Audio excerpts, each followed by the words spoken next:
Hey there folks, welcome to the next 600 SP tryouts of Gr.7. In this tryouts I am doing the Bugatti Veyron Grade 4. A very unique and odd Grade 4 they ever done.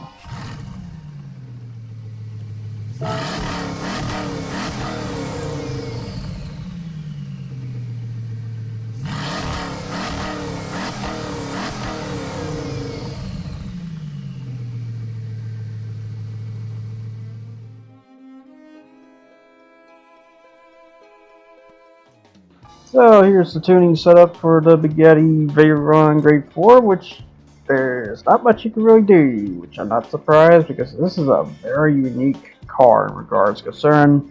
Reminder that this is the Veyron, you know, that 1,000 horsepower big ass hypercar there was. Well, they decided to make a Grade 4 version of this, which I'm not sure what to say, but this is all you can do for parts and such, I guess so, in that matter.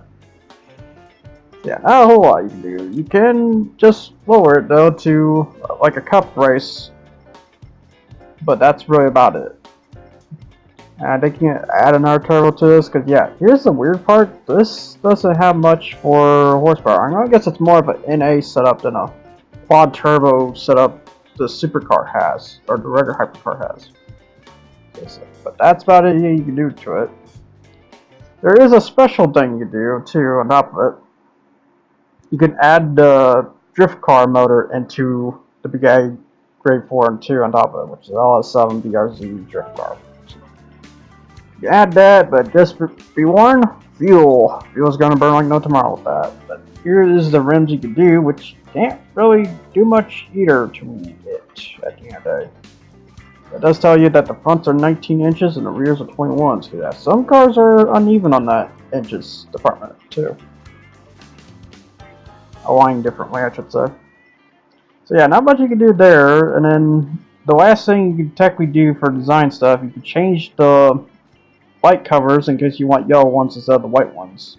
So I might have to make a unique design for that in the future. But for now, it's going to stay with the whites. Here is the tuning setup, which I'm going to be honest, I didn't really do much at all because it won't let me really do much. So it only let me torque distribute or anything. So the best thing I did was just adjust the spoiler, and the horsepower is good because this thing weighs like a tank too on top of it. It's just a matter of tires at the end there. Yeah, just 330 for the gears and full tune and a little bit of weight to it, or just a tad weight to it. And there you go. That is your 600 pp setup for the Bugatti Grade 4 at the end of the day. It's that simple. It's also a 7-speed too, as you saw a glimpse there. I should have waited a bit longer, but yeah. Here is the design in case anyone wants to design. It's basically a remix upon the regular one, I will say.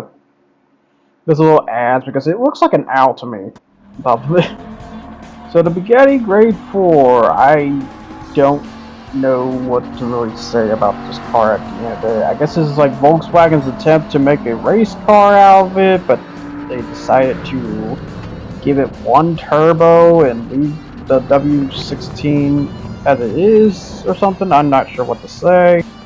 It is very, very odd, I guess. It's like, I'm not really sure what to say. It's kind of cool because considering you got the spoiler all up at all times, because its spoiler setup is just that. Because yeah, it's using its regular stock spoiler just up all the time now, instead of, you know, going in and out as it usually does. So it has that, and then it also has like the Bugatti Chiron's mirrored setup. So it has a mirror for its infotainment. So it has a camera probably in the back there somewhere. And yeah, you can see the W16 right there. It's just very weird. It's a very weird race car at the end of the day, because Bugatti's not really known to make really low power race cars. So this is a very weird one. Very unusual one. Probably the most special one. And probably one of the times I'm going to be talking about the Bugatti Veyron, because there's going to be eons till I talk about that car. Of all the new setups I've been doing and stuff. But to say though, the Bugatti Veyron is a very, I want to say tankish car due to its massive weight because I will say the sports hard tires, you can very well feel the sports hard tires on this one because how heavy this car is at the end of the day. Weighing at 3,600 plus pounds, it's just a heavy tank of a race car at the end of the day. It will do the job though, it will definitely do the job in return. It's just a very difficult car to control at the end of the day. To understand when to turn in or when not to turn in and stuff. Luckily, it is all-wheel drive, so there is that too, as a bonus, I should say.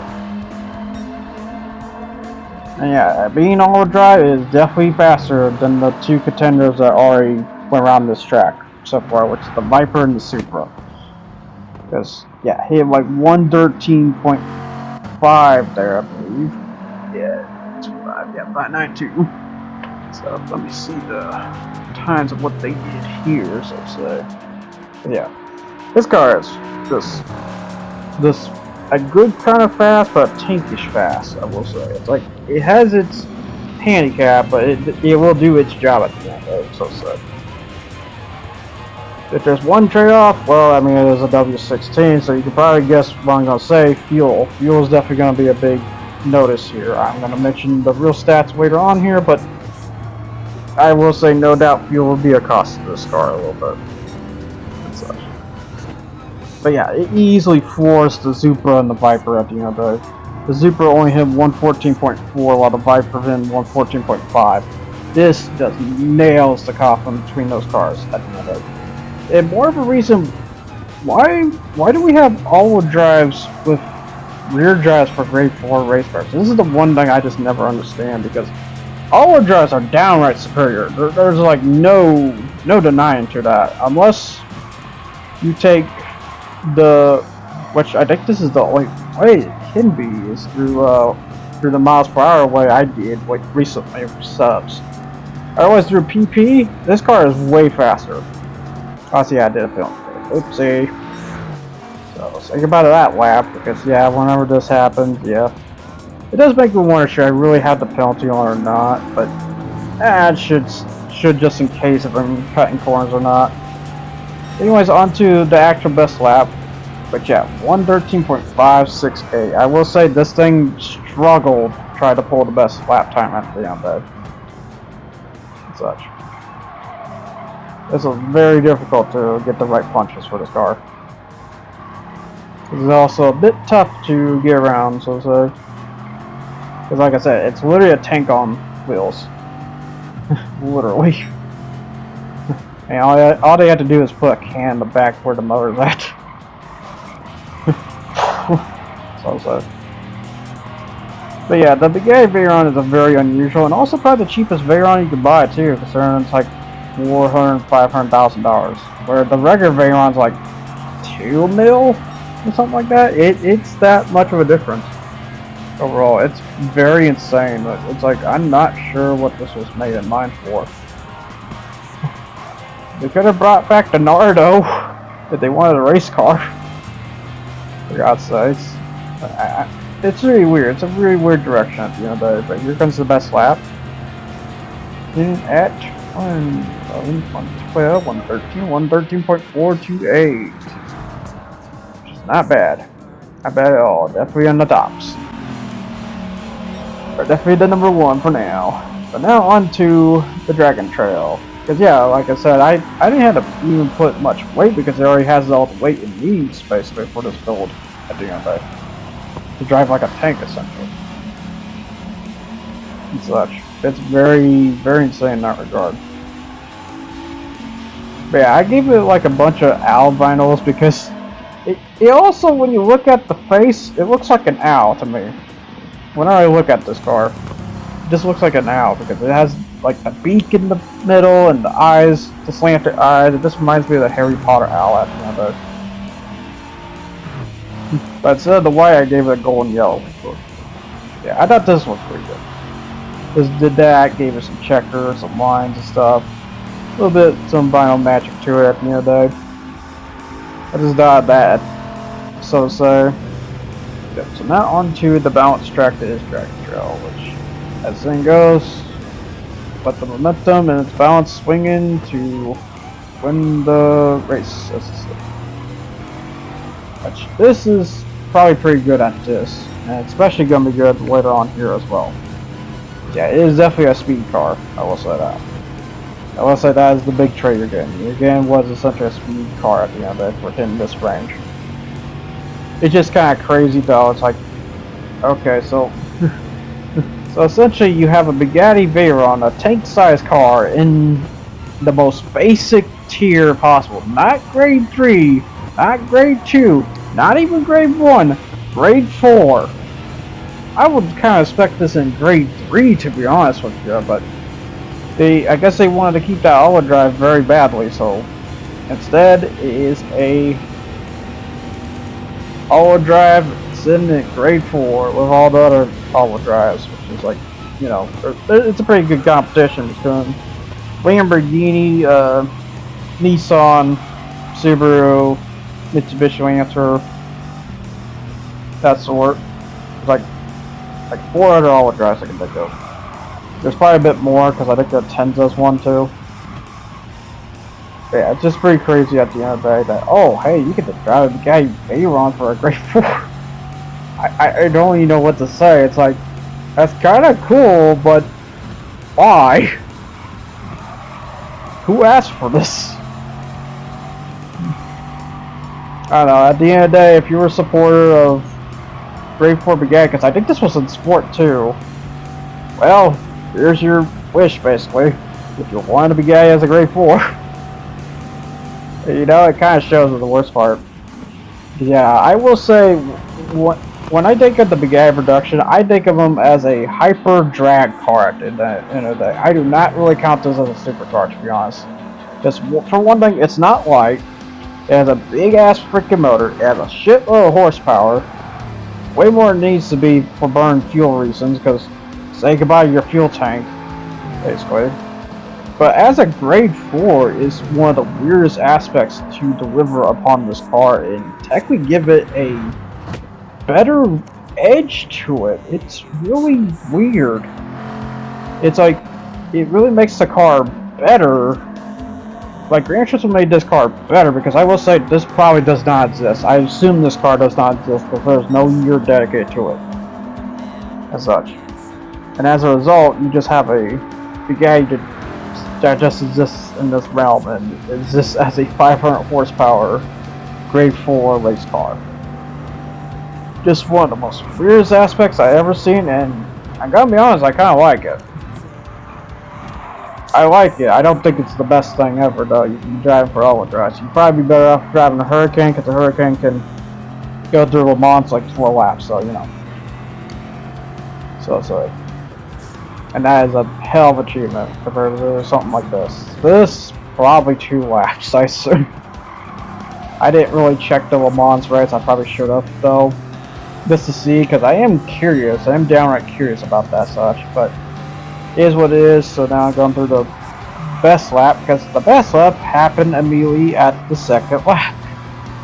Because yeah, this is one of those cases where I tried to do as best as I can. It did its best immediately, and afterwards it just fizzled out. Afterwards, I will say this is the one instance. The other one's pretty straight to the point. So it's just really kind of weird at the end of the day for this Bugatti Veyron. It's like, it's a really good Veyron in some ways, in some regards, because this is like a healthy take of the Veyron. It's really weird. Because you get the big fuel tank and you get everything else to go with it as a grade 4 means, so you get that bonus fuel tank to go around the track a lot more than normal. So very helpful in regards of that such. And also, you could put this car at the lowest burner and it's going to be the most interesting race period. Because yeah, I have something in mind for this in the future. Probably the 155 mile per hour limit one I've been doing. But yeah, I got the whole roster and everything all set up for that. Go to the human speed limit, the pedestrian race car. So it's like, behold! I don't know, it might happen one day where we get fucking locked into a speed limit. It's already happened with the whole Autobahn with Germany cars anyway, so I'm not surprised. And then Tesla's transmission strangely stops at 155, so that's also another sign. But now on to the Tokyo Expressway east clockwise. Let's see how fast it really goes around the straightaway, so to say. And stuff.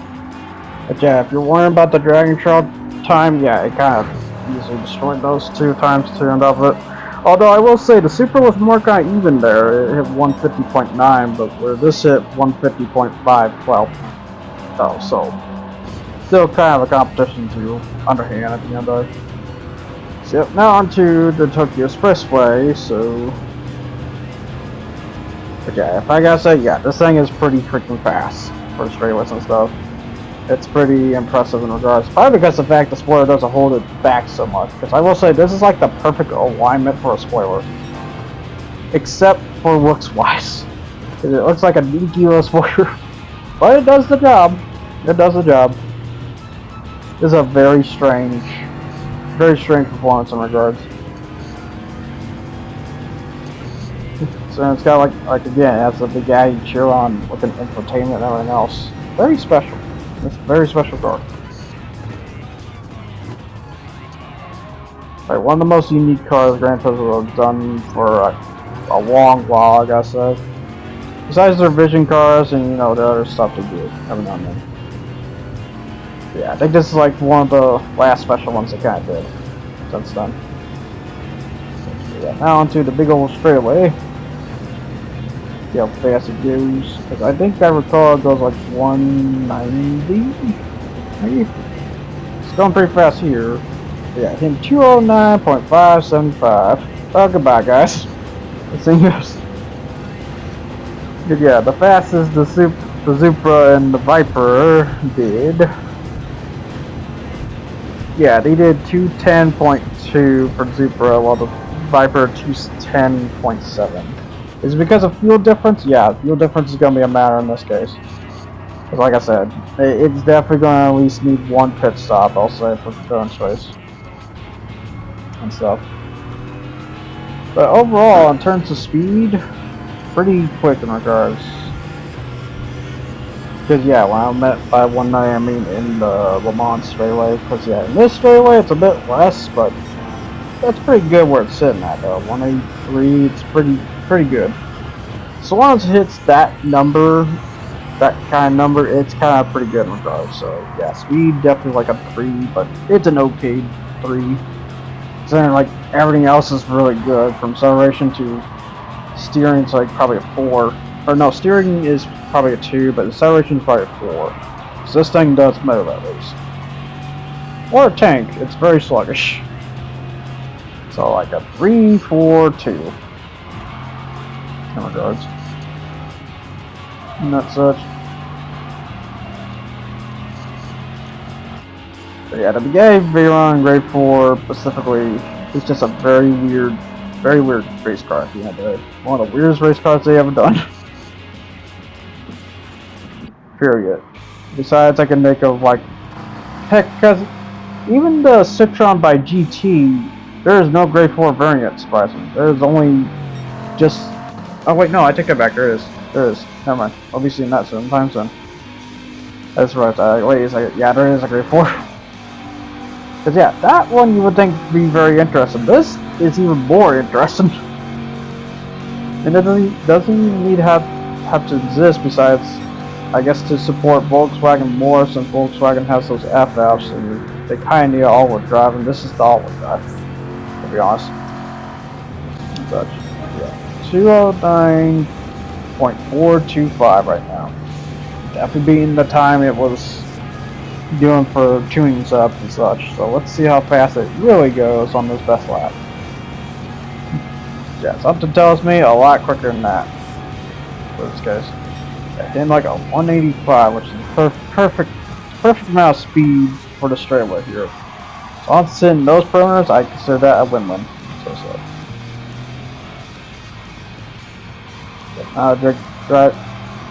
Now drink this tank to victory. I mean, drive this tank to victory. Rain. Good God. Because yeah, I get very dyslexic, like very bad sometimes in the brain. It is like your ear doesn't want to remember, or either it gets so scrambled. It's just hard for me to memorize some stuff sometimes. I don't know if I could say nowadays or nowadays. It feels like it's always been there. There's always been a problem with me at the end of that. And so,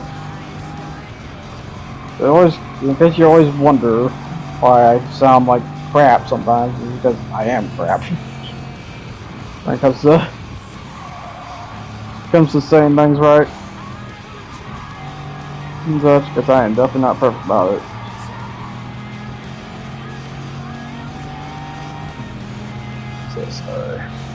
So yeah, now on to the roundabout here.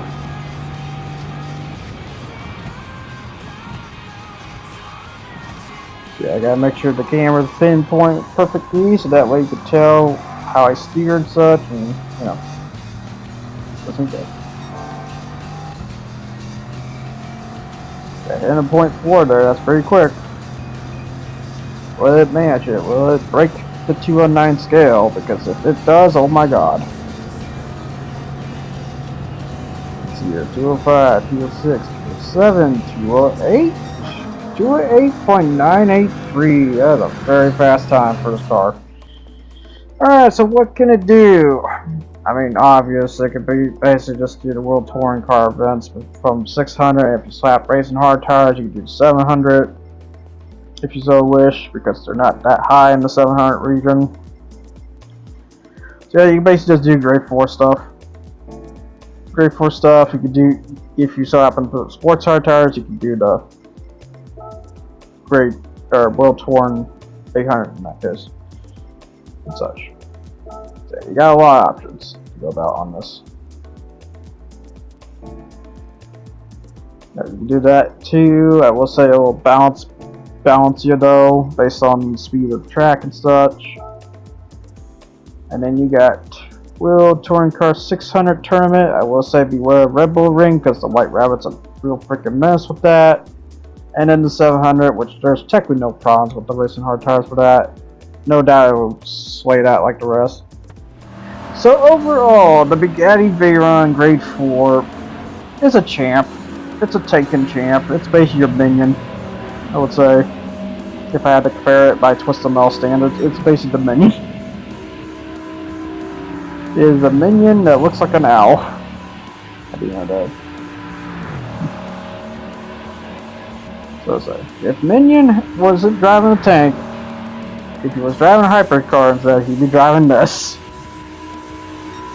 So but overall, the Veyron Gr.4, I would say immediately for endurance like this, probably an S in regards, because how crazy quick this car is in regards. And then the sprint side, if have to do a sprint, probably B in the most part. No fuel, probably B2. Since there's only a no fuel anyway, so you know. So overall, definitely a very high class Gr.4 of a car to do things with at the end of the day. You can do like mostly like everything with this. If there's any event to beware of, it's the one with the RGT, because that thing is a mess of its own. And very, very punishing. Yeah, I got basically the White Rabbit trying to give chase on me at the end of the day here. So I strangely had the 911 this time around too. I'm noticing the twice too. That shocks me a little bit. And you got the Impreza 22B, the Super RZ, the GR Super RZ. Could already be pitting soon. The NSX, give him like 2 more laps to be pitting. So he burns those tires like no tomorrow. Because yeah, the fuel's not the problem, it's his tires. And how heavy his car is. Because yeah, he sits, I want to say the same size, same weight as this car. In regards. So yeah, it makes sense why his tires burn like no tomorrow. Because even with the sports tires here, it kind of does burn a bit. Just a tad. So yeah, the Bugatti Veyron Gr.4, very incredible Gr.4 race car if you down tune it to 600. It does the job. It's just the one problem is it's sluggish. It's a very sluggish car. So you have to kind of get advanced about your turns and stuff. Yeah, but I got the white rabbit after me and such. Oh, he's about to pit. So goodbye. And so is that one. So the only one that's after me is basically the white rabbit, which I'm not surprised. He takes a while for him to pit. I will say the RX-7s throughout the updates have been getting more broken lately. Considering of a test drive I recently did. I realized, oh yeah, that car's still a mess. It's very impressive endurance racing how good the RX-7 is in endurance racing. Very impressive in that regards. You would think like, you know, maybe GTR be your champ. No, it's kind of a chump really with the AI being crap at it. Because I can't fully blame the AI on that, but you know, I would definitely say some of it's definitely to the AI. That matter. They're driving like ass with the GTRs. Yeah, you got your 8C competitors on there. Yeah, these on Sector don't change, so I might say this like 20 plus times and it's still the same. Got the AMG GTR. Where's AMG GT? I think it's AMG GT. I don't even know about that. And you got the Hurricane. Not surprised. Although you're not the fast one this time, chump. So, you get the Impreza. Oh, not Impreza, but WRX. Even though we might be getting the in-between Impreza WRX adventure here too. From what I'm hearing and such. So yeah, the Bugatti Veyron is definitely a freaking champion car at the end of the day. If they have one problem, it's any turning tracks are going to be a mess for you at the end of the day. Because it's going to be more advanced that freaking White Rabbit at the end of it. It's one heck of a problem to deal with. And such. Yep, so now I just drive this to victory, so to say, because it does need a pit, but it doesn't need, it just, like the Supra, it just needs a quick set pit. That's about it. Tires are kind of basically fine. I think I just still change tires at the end of the day. Which, by the way, do you know that every tire this car has is $24,000 each tire? I didn't know that, and holy crap, in that case. If so, it was either that or it was like $48,000. It's like something like that. It's ridiculous on the price. It's like, oh my god. And then I was like, the rims aren't much better too on that ride, so people will just go out of their way just get aftermarket rims just to replace it at the end of the day. Just keep the Bugatti rims as collector's pieces because they cost an arm and a leg. So yeah, just at the end of the day, it's like one of the weirdest, I want to say weirdest takes ever for a Gr.4 car. It's like I thought the other one I know of was also weird, but this is probably the weirdest Gr.4 cars out of them all. It's just Veyron. It's just strange. Just super strange. It's like, okay, you know this car is known as 1,000 horsepower, but what if we just cut it in half? Cut it in half and actually make that race car material that's actually worthy to go around track. Instead of just be a drag supercar. Because yeah, if I have an opinion about the Bugatti Veyron, I do not like this car whatsoever. Because of the fact it just defines everything wrong of a supercar at the end of the day.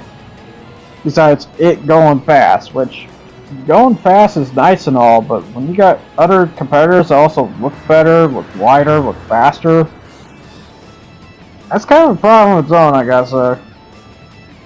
Something like the Hennessy Venom F2 and stuff like that, even though Hennessy has its own share of problems too, to me, on top of it,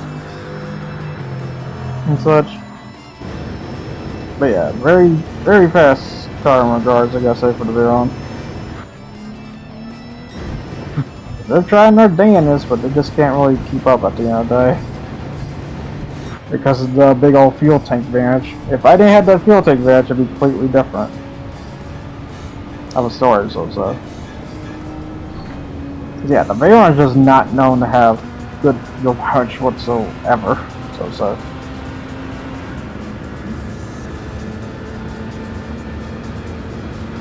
considering within the like whenever it tries to do like a speed record, apparently within 10 miles the fuel tank empties out and such.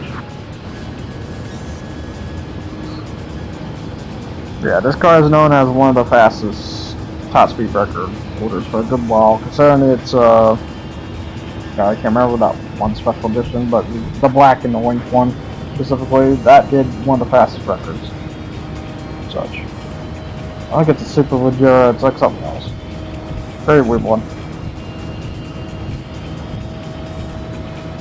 It's not just basically getting there at the end of the day. If anything else to talk about, well, technically not much. It's been kind of just a, I don't know, just a dry month as usual, as the usual saying goes. It's technically not much of like, oh yeah, I guess there is something to talk about. Sony, what the fuck?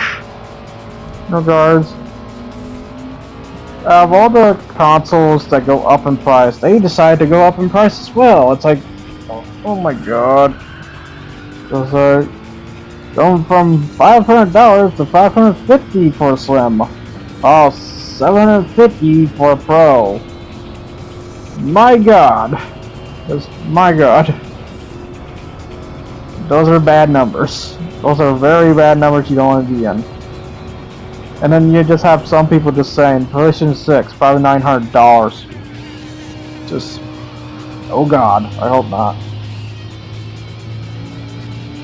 Considering this PlayStation 6 is supposed to be coming a lot earlier than it seems, then it sounds like Sony's taking PlayStation 5 like a Wii U kind of scenario, like Nintendo did. Although that failed, this is not failing at all. So it doesn't really make any sense. While also turning the PlayStation 5 into a portable console. I don't know what to say. It's really weird. Baffles my brain cells a bit. It's a very weird case. I mean, I'm okay with the whole portable console thing, but the fact of moving on already, why? Why would you want to move on even further? Like, how much are you going to squeeze profits at the end of the day, and how much fans do you not want for some reason? This a very big problematic, I gotta say. Very big problematic. I wonder why more people are going to PC, and especially with the whole. Cause yeah, I noticed there's a lot of games, considering like I don't know if you heard the game Cars 2, but they're gonna have massive mod support too for the PlayStation 5. Which all I'm gonna say is technically good luck on that, because Fallout had a disaster with Sony barking at their door about the whole stupid mods and stuff. Just like come on, like if you're gonna be competitive to PC, just allow it. Like, don't even talk about it. Just allow it at the end of the day. It's kind of weird because you bark on Fallout, but you don't bark on Farm Somewhere, because Farm Somewhere is known for a lot of mod stuff, and a lot of mod stuff that brands that do not exist normally are there. However, I will say it's just Farm Zone, but you know, it's just like because of Fallout being so high on the whole. Okay, here's my pit. It's time for a quick sip. Yeah, it was pretty close. I think I had to wing them out. Semi-last lap. Was that? But yeah, it's just like to say, I don't know what to really say at the end of the day. It's like, oh, because it's a much proper game, they need to restrict it. It's like, why? Why restrict it? For God's sake. I kind of worry about Cars 2 when it comes. It's like, are they going to restrict that too? Where we can't get Crash Bandicoot as a character model, or, you know, Sweet Tooth as a character model? That's kind of fucking suck. Well, I don't know, Brawley, that was the most funniest one to look at. Oh my god.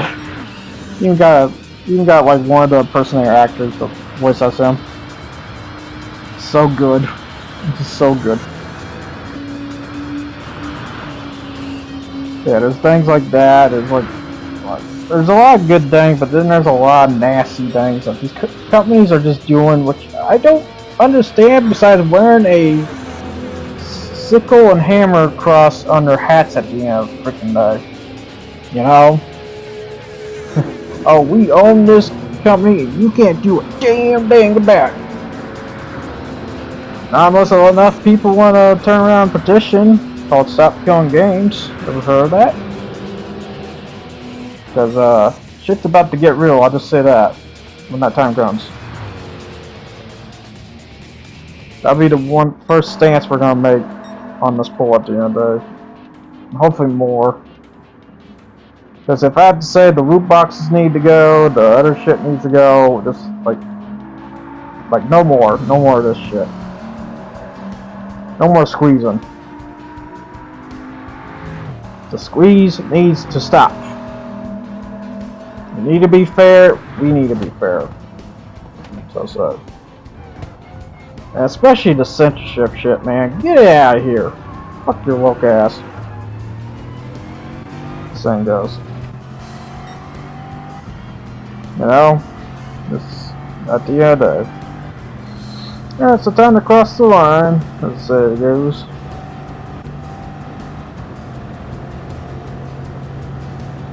Yeah, overall the Bugatti Veyron Gr.4, a very good car. Very good car on goes.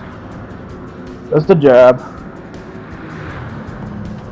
So that basically wraps up for this Tryouts the showcase. I'll see you guys all next time. Enjoy this teaser, because yeah, we're about to throw some American. So I'll see you guys all next time. You guys take care and ciao. More like ciao.